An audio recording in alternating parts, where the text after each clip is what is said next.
Kepercayaan diri.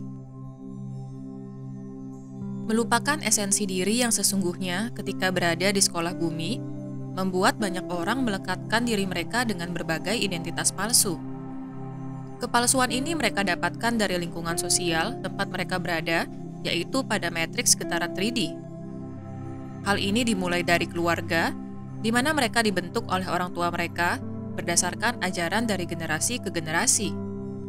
Pola pikir yang ditanamkan di tingkat keluarga adalah yang paling awal dari pengalaman di sekolah bumi. Maka, tidak jarang kepribadian yang kita miliki sebenarnya adalah salinan dari ayah atau ibu kita, di mana ayah atau ibu kita sendiri juga diprogram untuk menjadi salinan dari kakek dan nenek kita. Cetakan demi cetakan secara turun-temurun diciptakan menjadi sebuah identitas yang khas dalam keluarga. Ketika kita menyadari bahwa kita memiliki kehendak bebas dan belajar memahami siapa diri kita, maka tidak jarang orang tua maupun keluarga kita akan memberikan kritik maupun penilaian. Hal ini adalah bentuk dari ketidaknyamanan keluarga akan pola berbeda yang timbul, karena sistem atau program yang selama ini ada di keluarga tiba-tiba tidak berjalan sebagaimana mestinya. Kritik serta penilaian pada lingkungan keluarga ini kerap menimbulkan kebingungan pada diri seorang anak. Ia kemudian akan mengurungkan niatnya untuk melakukan eksplorasi maupun penggalian kreativitas yang ia miliki. Sebagai contoh, orang tua yang tidak memiliki pengalaman musik, namun ketika sang anak ingin belajar memainkan alat musik, maka orang tua akan melarang. Karena mereka beranggapan bahwa musik hanyalah hobi yang mahal dan tidak jelas masa depannya. Padahal sesungguhnya, musik adalah salah satu cara manusia untuk mengekspresikan ide dan kreativitasnya ke bentuk fisik, di mana indera pendengar manusia mampu menangkap energi yang tadinya tak memiliki bentuk menjadi suara. Musik adalah cara manusia untuk melakukan transfer energi, di mana getaran yang dihasilkan pada musik mampu beresonansi dengan emosi yang dimiliki oleh seseorang. Namun, pada kenyataannya, musik sebagai bagian dari seni tidak begitu diapresiasi karena tidak memiliki nilai ekonomi yang pasti, layaknya ilmu eksakta yang dibutuhkan oleh industri. Larangan orang tua akan bagaimana sang anak menuangkan kreativitasnya akhirnya menimbulkan ketidakpercayaan diri pada anak. Sang anak menjadi tidak bersemangat dalam menjalani hari-harinya dan mencari pelarian diri untuk bisa mengekspresikan dirinya. Tidak jarang kemudian hal ini menyebabkan mereka salah jalan dan bergaul dengan orang-orang yang memiliki perasaan yang sama. Inilah awal dari menanamkan pemrograman realita palsu ke diri seseorang, di mana kita merasa terbatas akibat segudang larangan dari keluarga. Keterbatasan ini adalah kepalsuan yang kemudian kita anggap sebagai realita.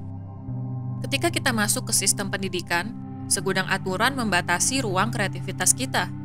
Kita hanya diajarkan mata pelajaran yang memang dibutuhkan di industri, di mana banyak sekolah kemudian mengenyampingkan pengembangan bakat seni dari siswanya.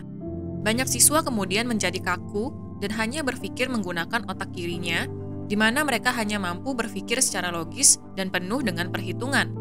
Padahal sesungguhnya, keseimbangan perlu dicapai, di mana otak kanan dari manusia digunakan untuk berimajinasi dan berkreativitas.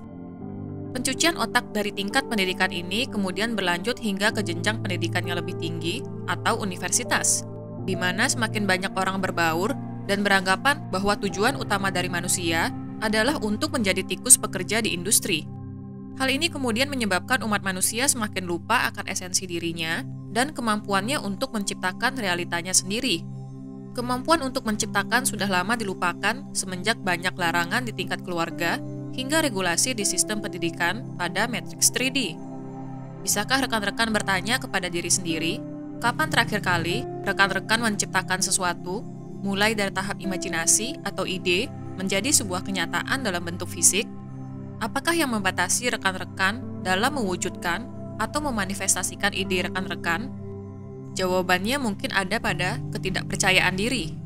Hal ini sudah tertanam sejak kecil, di mana kita dibentuk sebagai manusia yang terbatas, di mana gerakan kita bergantung pada komentar, pengakuan, maupun validasi dari orang lain. Ini menyebabkan kita takut akan salah maupun benar.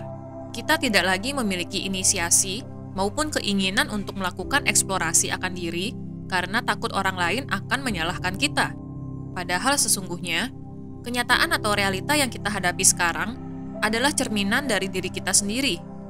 Jika kita berada di situasi yang mengekang maupun menjebak kita, sebenarnya hal ini adalah akibat dari ketidakpercayaan diri, di mana kita tidak menyadari bahwa kita adalah kesadaran yang tidak terbatas. Kita seharusnya menyadari kekuatan yang ada di dalam diri kita, di mana kita bebas memilih jalan hidup sesuai dengan potensi kita. Bagaimana kemudian kita menyadari potensi yang kita miliki? Kita harus meningkatkan kesadaran kita, di mana kita tidak lagi bergantung kepada komentar orang tua, keluarga, maupun lingkungan sosial. Kita harus memfokuskan energi kita untuk memahami diri kita sendiri, bukan mengejar pengakuan dari luar. Ketika kita mengubah fokus ke dalam diri, kita akan berusaha untuk melakukan transformasi diri. Kita mencoba hal-hal baru dan tidak lagi takut akan benar atau salah. Semuanya hanyalah pengalaman yang membantu kita lebih memahami diri. Apakah rekan-rekan siap menemukan kembali kepercayaan diri dengan melepaskan kemelekatan dari identitas-identitas palsu yang selama ini dianggap sebagai kenyataan?